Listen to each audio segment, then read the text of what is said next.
आणि आता बातमी आहे पुण्यामध्ये। पुण्यात दोन्ही राष्ट्रवादी एकत्र लढण्याची शक्यता अधिकच वाढली आहे। शरद पवार गटाच्या नेत्यांनी आज अजित पवारांची भेट घेतली।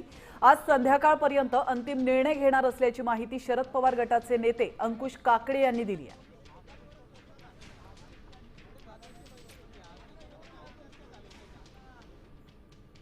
काल काँग्रेसची मंडळी उशिरा पुण्यामध्ये आली, त्यांच्याशी अजून आमची चर्चा झाली नाही किंवा शिवसेना उभाटा गटाशी सुद्धा आमची चर्चा झाली नाही। आणि मीन टाईम या सगळ्याच्यामध्ये चारही पक्ष पहिल्यांदा एकत्र आलेले होते, चर्चा झालेली होती। म्हणजे दादांचे काही प्रतिनिधी आमच्याशी चर्चा करत होते, आम्ही त्यांचे करत होतो, सेनेचे देखील होते, काँग्रेसचे देखील होते।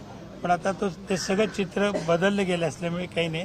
दादांशी जी चर्चा झाली त्याच्या बाबतीमध्ये दादा आणि आमचे आणखीन एक चर्चा होईल आणि संध्याकाळपर्यंत काय आहे तो आमचा निर्णय समजेल।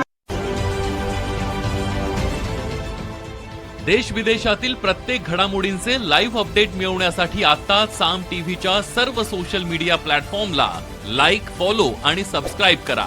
तसंच सर्व नोटिफिकेशनसाठी बेल आयकॉन प्रेस करायला विसरू नका।